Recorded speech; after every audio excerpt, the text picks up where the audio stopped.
Good afternoon, Sanbonani. Hello, South Africa. Igama lami ngimelela Shazika Phalintombike enezibongezimbili. You are watching i3mon TV. On your favorite episode, Push Span. La khona ukusikhuthaza abantu abasha ukuthi uma ngaba ukuthi konke akwazi ukuyenza ngezandla zakhe umuntu akayenze lokho ekusisandleni angazalindi ukuthi aqashwe ngoba siyazi phela ukuthi amathuba omsebenzi anako ukuthi angabikho. Kanti ke namhlanje sikuphathele usisi wethu ke owasemzimkhulu ogama lakhe linguPhumla okuyena ke wenza naye omunye umsebenzi wezandla. Siyabakhuthaza, ncoma siyaba interviewer ukuze phela basichazele ukuthi yini umuntu ayenzayo ukwenza kanjani uqala kanjani. Angihambi ngedwa namhlanje ngihamba nosisi wami uZuzeka Nongalo colleague wami okuyena ke uzosi-interviewela uSisiPhumla asichazele phela ukuthi kwaqala kanjani kwathini endleleni kwaze kwathini like asichazele nje nama challenges abhekana nawo ukuze abe lapho esekhona manje. Ngicela sinikeni uSuzeka.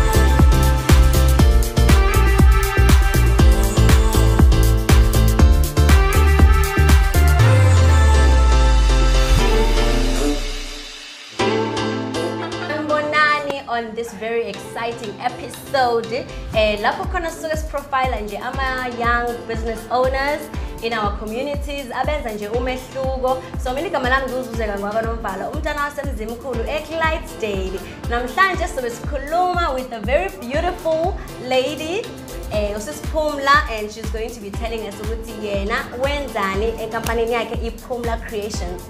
Sawubona uSisiPhumla. Yes, ngiyaphila kanjani? Firstly, nje congratulate for being a young person. Kodwa ngifuna ukuthi kube wena ozotshela abalaleli ukuthi ubani. So who is uPhumla? Where are you from? Okay, uPhumla igama lami nguPhumla ngowakaMadziba. Ngizalelwe endaweni yakanzelu eGoxe eMzimkhulu. Ngi-fashion designer futhi ngiyafundisa futhi nokuthunga umuntu ofunayo ukuthi aqeqeshe ikhono lakhe la ekhona ukuthunga.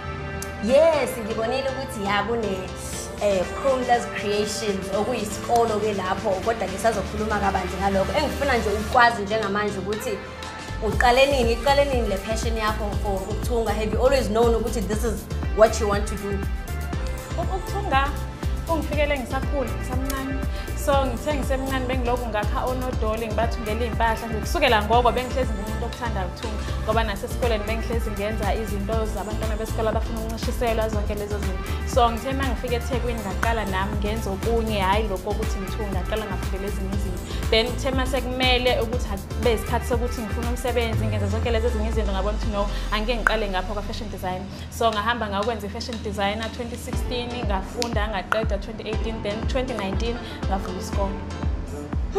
All right, so njenga uthi ene wake waqala ngokunye waqala wafunda enye course engahlanganiselanga ne fashion design bese wa realize ukuthi no into engijabulisayo nento engiyithandayo is this. Yini oyithanda kakhulu ngokuba i-fashion design?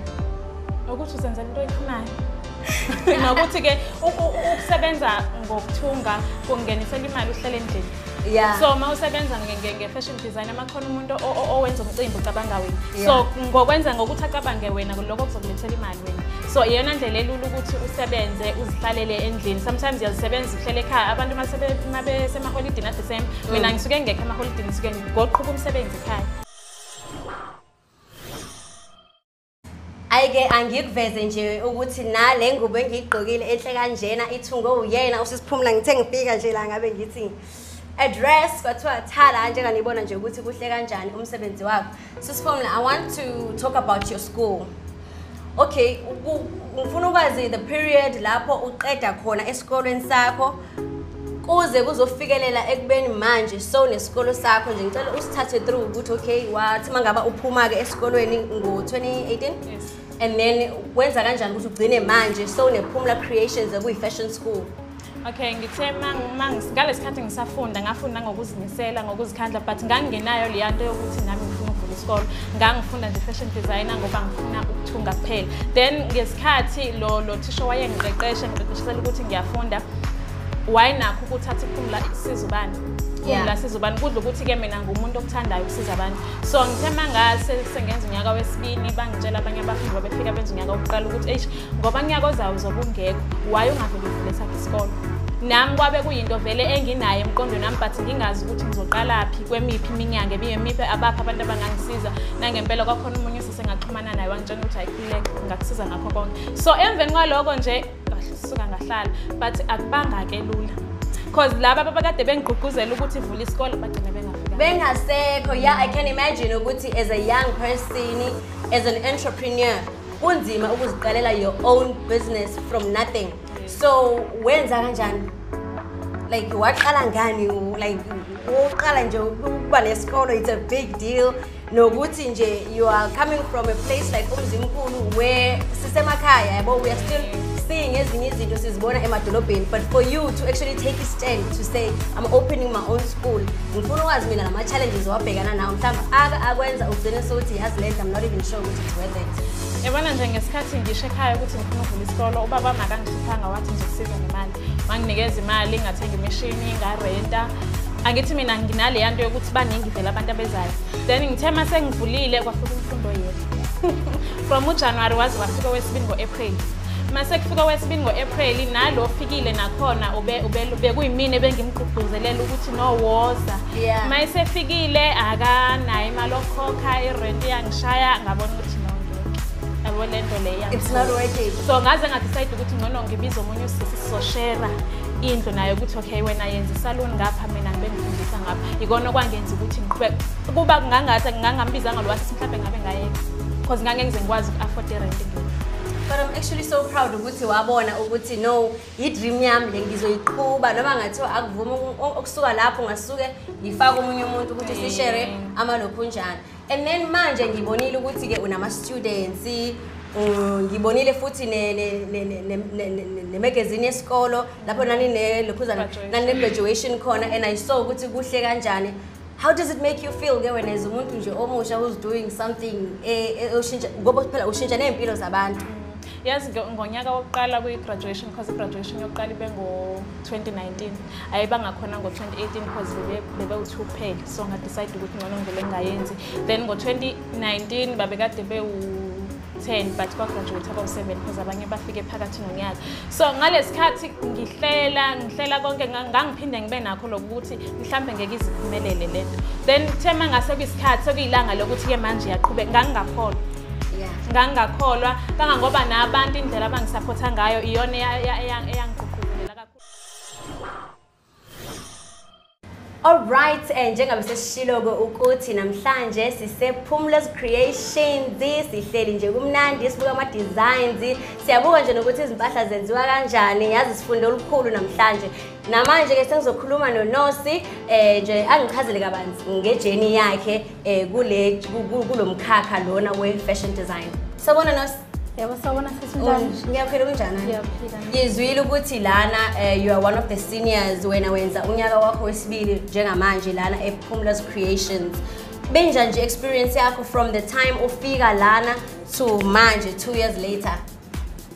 Angifuni ukuhamba manga sisibe kunzima ngonyaka oqala. Ngosuku lokuqala ngiqala ufika la ePhumla Creation. Ngangakaze nguthinta umshini. Ngangazi futhi makuthiwa thunga isketch ukuthi uzokwenza njani. Yeah. Nje kwakunzima. Kodwa nje manje angithi namanje kodwa manje nje sengiyakwazi nje ukuzithungela ingubo. Sekulula futhi ngoba sengiyakwazi nokuthi mangidinga imali ngithunga ingubo icustomer lithenge. Abafethu yazini you guys are living my dream job ukuthi ke mina angikho creative ngaleyo ndlela. Kodwa ungangivumela mangaba ngithi indaba ye fashion design kumele kube yinto ekhona kuwena phakathi. Bese ke uye esikolweni uhamba uyipholisha kahle njengokusho nawe ukuthi wawuhlela uthanda ukuzenzela izingubo but then mawufika la ongakwazi ngisho ukusebenzisa umshini lapho kusisiphumla wafika khona wakufundisa ukuthi kwenziwa kanjani. Ngeke uzuyenze lento mayingekho ngaphakathi kuwena ngoba ngalesikhathi usisiphumla ethi bamba umshini ukwehlula ekuthethisa ungasuka umthatha isikhwama uhambe ngingekho kuwena. Yeah. Kodwa nje ifuna ukuthi ube nepassion yayo. All right, ongitshele wena nje manje njenganje sowenza unyaka wakho wesibili uzograduate lana athina ama plans wakho nje after ilokhu njani after lana ke so esethu sisiphumula okay sengiqedile ke ngawe manje so ungahamba uye uyozibonela uzokwenzani ama plans wami ukuthi ngivulele ibhizinisi nami ngokwami lokuthonga hayi thina siyabonga futhi siyajabula ke ngoba nje ningibona nami ukuthi ngigqokiswe ibona abase Phumla Creations. Ungathanda ukuthini nje ebantwini especially abantwana basemakhaya because thina saba ke emakhaya baye bayithathe ngokuthi hayi lezi zinto lezi zenziwe emadolobheni kanje ungathini nje emntwaneni wasemakhaya othi mina ngifuna ukuba i-fashion designer. Ngingasho ngithi ofuna ukuba i-fashion designer angeza akho nto enzima ku-fashion designer mangabe nje uyithanda. Yeah. Hayi siyabonga kakhulu thank you so much for your time. Ngiyabonga nami. So ongijene ke athina ama plans wakho nasi isikolo sikhona ke manje naku nawe ushaya nje ingubo zakanokusho nami I'm very confident nje ngihleli lana ukuthi ngigqokiswe wena yini manje the next step what's your dream nje oyibona noma ngathi i short term goal othi ke yabona ke manje senginabo abafundi bami manje sengiyakwazi ukwenza mhlambe ukuthunga nokuthi yini manje next ekumele ukuthi abantu bayilindele ku Phumla's Creations. Yazi uPhumla's Creation kahle kahle ngifisa ukuthi yazi umhlaba wonke kungabi ukuthi seThekwini mina ngowaseMzimkhulu but isikolo se-fashion designer sikhe eMzimkhulu nginesifiso ngelinye ilanga ukuthi sengathi naseMzimkhulu ngasivula esinye isikolo so isifiso sami ngePhumla's Creation ukuthi singabikho seThekwini kuphela kungabi ukuthi mhlambe ngifundisa ngoba naku ukuthi ngifuna imali kube ukuthi mhlambe sengiyakwazi ukuthi ngisize abanye abantwana abangakwazi ukuthi bafikelele ekutheni bafezekisa amaphupho wabo kube ukuthi mina mhlambe engenelelayo ngandlela thizeni lapho kubona ukuthi bafezekisa nabo nawabo amaphupho. Yeah nokuthi futhi abantu babone ukuthi sesiphilile lezazikhathi lezo ebesilinda uhulumeni ukuthi okay silinde imisebenzi kodwa manje sesiyasukuma sizenzele.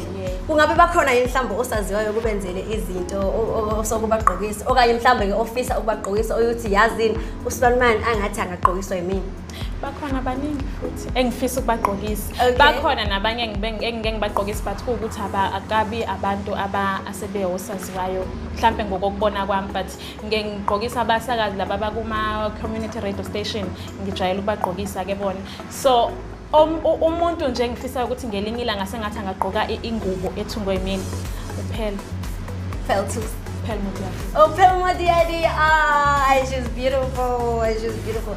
Lalela, all dreams come true, especially when I'm sure ukuthi lonto le it makes a lot of sense to you ngoba so ukwazile ukwenza njengabo usho ukuthi you made this dress in 2017. It looks so beautiful. Uthi hayi kule ingubo endala lena.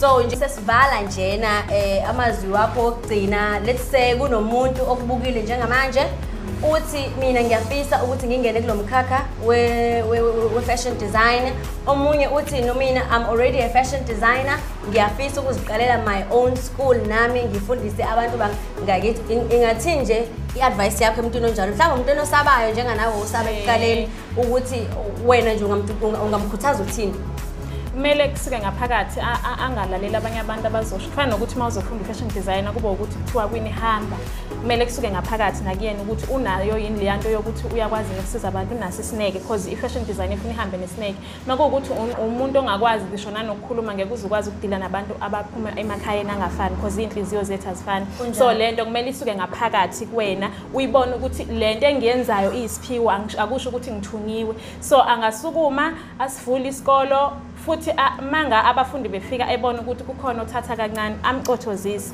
manga ayibona ukuthi khona abafast because nokuba fast kakhulu akusizi because ugcina sewugijima ungasayinaki nalento yenzayo so amcothozise nayo enzele ukuthi abone ukuthi indlela agijima ngayo ayisekho right kodwa nje okushoyo ukuthi umuntu akazikholwe noma ngabubani akakholele nje kuyena noma ngabubani angakwazi akusho ukuthi kudingakala ukuthi uzube mhlambe umuntu okhuluma kakhulu okanye umuntu ophaphile noma ubani angakwazi.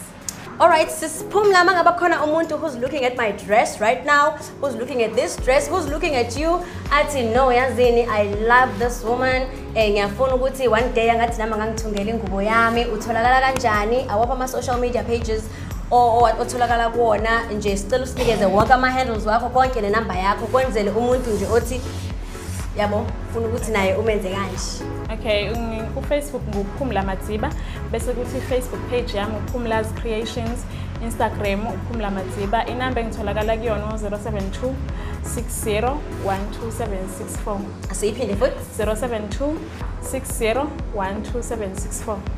Thank you so much. That was Phumla Madziba of Phumla Creations. Thank you so much. Nani nezweleke balale msekhaya ukuthi impela mangaba ukuthi khona ama challenges obhekana nawo kusho ukuthi iphupho lakho lilahle phansi. That was ijourney ke kaSiphumla esharela ngayo still ama challenges wasichazela kabanzi ukuthi kwenzakalani empilweni yakhe njengoba senizwile sithemba ukuthi uhlelo namhlanje nilithokozelile kakhulu and mangaba ukuthi khona umsebenzi owenzayo kukhona ofisa ukuthi uqhubeke nako noma ngabe ufuna ukuqala sipush span siyatholakala kuyona inamba le evelele ku screen siyafika noma ngabe kephi uhlelo nokumelela shazi kaphali uyihlelo lakho lintandokazi elithi Push Span on 3 TV. Love you all.